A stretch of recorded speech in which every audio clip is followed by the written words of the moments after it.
तो आज इस डीप डाइव में हम जा रहे हैं भारत के उस बहुत पुराने अतीत में, जब लिखना पढ़ना नहीं था, मतलब प्रागैतिहासिक काल। हाँ, प्री हिस्टोरिक इंडिया। हमारे पास सिविल सेवा के लिए कुछ नोट्स हैं और हम कोशिश करेंगे कि पाषाण युग से ताम्र पाषाण युग तक का जो सफर है उसकी खास बातें समझें। बिल्कुल, हजारों साल की कहानी है ये। शिकारी संग्राहक से लेकर पहले किसान और फिर धातु का इस्तेमाल करने वाले समाज तक। सही कहा। ये कहानी शुरू होती है पत्थर के औजारों से, फिर धीरे धीरे खेती आई, पशुपालन, गांव बसे और फिर तांबा आया। भीमबेटका से इनाम गांव तक काफी कुछ है जानने को। चलिए तो फिर बिल्कुल शुरू से शुरू करते हैं। पूरा पाषाण काल, सबसे पुराना। यहाँ तो बस शिकार और कंदमूल इकट्ठा करना ही था। हाँ, जीवन का मुख्य आधार वही था। और औजार बड़े थोड़े बेडौल किस्म के पत्थर के औजार, जैसे वो हाथ की कुल्हाड़ी मतलब हैंड एक्सेस, क्लीवर, खुरचनी वगैरह। और यहीं पे वो रॉबर्ट ब्रूसफुट का नाम आता है ना? बिल्कुल। 1863 में तमिलनाडु के पल्लवरम में उन्हें भारत की पहली पुरापाषाण हाथ कुठार मिली थी। कह सकते हैं कि वहीं से भारत में प्रागैतिहासिक खोजों की एक तरह से शुरुआत हुई। अच्छा, और कला, सबसे पुरानी कला का क्या? उसके लिए भीमबेटका जाना पड़ेगा, मध्य प्रदेश। वहां की गुफाओं में मतलब शैलाश्रयों में उस जमाने की चित्रकारी मिलती है, हजारों साल पुरानी। कमाल है। अच्छा, पूरा पाषाण के बाद आता है मध्य पाषाण काल, मेसोलिथिक। यहाँ क्या बदला? यहाँ सबसे बड़ा बदलाव था औजारों में। वो छोटे हो गए, बहुत छोटे, जिन्हें माइक्रोलिथ कहते हैं, सूक्ष्म पाषाण। हाँ, माइक्रोलिथ। लेकिन ये छोटे क्यों हुए? कुछ फायदा रहा होगा? बिल्कुल। शायद इन छोटे औजारों को हड्डी या लकड़ी के हत्थों में लगाकर ज्यादा असरदार हथियार बनाते होंगे, जैसे तीर की नोक या हसिया जैसा कुछ। अच्छा, मतलब टेक्नोलॉजी बेहतर हो रही थी। हाँ, कह सकते हैं। और जीवन शैली में भी बदलाव के संकेत दिखते हैं।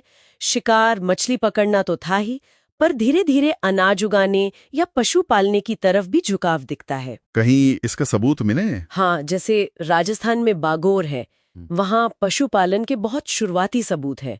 फिर गुजरात में लंघनाज है, मध्य प्रदेश में आदमगढ़, भीमबेटका में भी इस काल के प्रमाण हैं। ठीक है।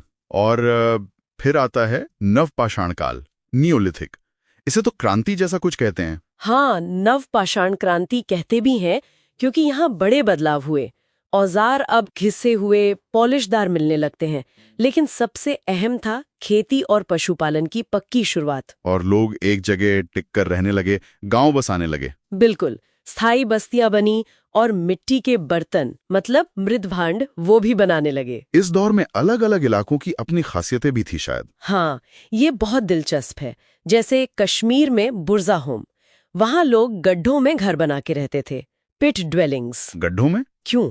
शायद ठंड से बचने के लिए। और वहां एक और अनोखी बात मिली, कब्रों में मालिक के साथ कुत्ते को भी दफनाया गया है। अच्छा, ये तो उस समय के रिवाजों के बारे में कुछ बताता है। जी। और दूसरी तरफ गंगा घाटी और पूर्वी यूपी में देखिए, लहुरा देवा, कोल्धीवा जैसी जगहें, वहां चावल की खेती के दुनिया में कुछ सबसे पुराने सबूत मिले हैं। यानी भारत में चावल बहुत पहले से उगाया जा रहा था। लगता तो यही है। बिहार के चिरांद में हड्डी के औजार बहुत मिले हैं। बलूचिस्तान में मेहरगढ़ है, वो तो उपमहाद्वीप की सबसे पुरानी कृषि बस्तियों में से एक मानी जाती है। और पूर्वोत्तर का भी जिक्र था नोट्स में, दाऊजाली हेडिंग। हाँ, वहां जेडाइट पत्थर के औजार मिले हैं। ये पत्थर वहां का स्थानीय नहीं है, तो शायद ये दूर के इलाकों से व्यापार का संकेत हो सकता है। व्यापार भी शुरू हो गया था। नवपाषाण के बाद क्या आता है? इसके बाद हम आते हैं ताम्रपाषाण युग पर, कैल्कोलिथिक। नाम से ही पता चल रहा है, ताम्र यानी तांबा और पाषाण यानी पत्थर। मतलब तांबा और पत्थर दोनों का इस्तेमाल। जी हाँ, साथ साथ। समाज ज्यादातर गांव आधारित ही था, खेती पशुपालन मुख्य काम थे। यहाँ भी अलग अलग संस्कृतियां रही होंगी। बिल्कुल, जैसे राजस्थान की आहड़ बनास संस्कृति, उनके खास काले लाल मिट्टी के बर्तन थे और तांबे का खूब इस्तेमाल होता था। लगता है तांबा पास के गणेश्वर जोधपुरा इलाके से आता था। अच्छा, मतलब तांबे का एक सोर्स पता था उन्हें। हाँ, फिर मध्य प्रदेश की मालवा संस्कृति है, नवदा तोली जैसी जगह है। वहाँ घरों की प्लानिंग मिलती है, तकलियां मिली हैं, जिससे लगता है कपड़ा बनाते होंगे। मिट्टी की मूर्तियां भी हैं। और महाराष्ट्र, वहाँ की जोरवे संस्कृति। हाँ, जोरवे संस्कृति। इनाम गांव, दैमाबाद जैसे स्थल। इनाम गांव में बड़े बड़े अनाज के कोठार मिले हैं और दैमाबाद से तो वो भारी कांसे की मूर्तियां मिली हैं, रथ चलाता हुआ आदमी, गैंडा वगैरह। वो तो बहुत मशहूर हैं। हाँ, वो तो काफी प्रसिद्ध हैं। और एक जगह का नाम और था, गुनगेरिया, मध्य प्रदेश में। हाँ, गुंगेरिया। वो तो कमाल की खोज है। वहां तांबे की चीजों का भारत में मिला अब तक का सबसे बड़ा ढेर मिला है, करीब 424 वस्तुएं। 424? मतलब तांबा कितना महत्वपूर्ण हो गया था। बहुत ज्यादा। ये लोग गेहूं, जौ उगाते थे, कहीं कहीं कपास के भी संकेत हैं। मनके बनाने का काम भी होता था। मातृ देवी की पूजा के भी कुछ सबूत मिलते हैं। और हाँ, दफनाने के तरीके भी अलग अलग जगहों पर अलग अलग थे। तो संक्षेप में कहें तो ये हजारों साल का सफर था। पत्थर के औजारों से शुरू होकर खेती, पशुपालन, गांव और फिर धातु तक पहुंचे। बिल्कुल।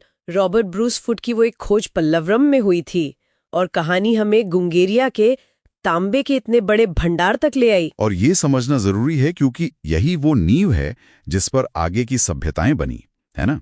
हड़प्पा और बाकी सब, खेती, गांव, धातु, इन सब ने तो आगे का रास्ता तय किया। सही बात है, यही बुनियाद थी।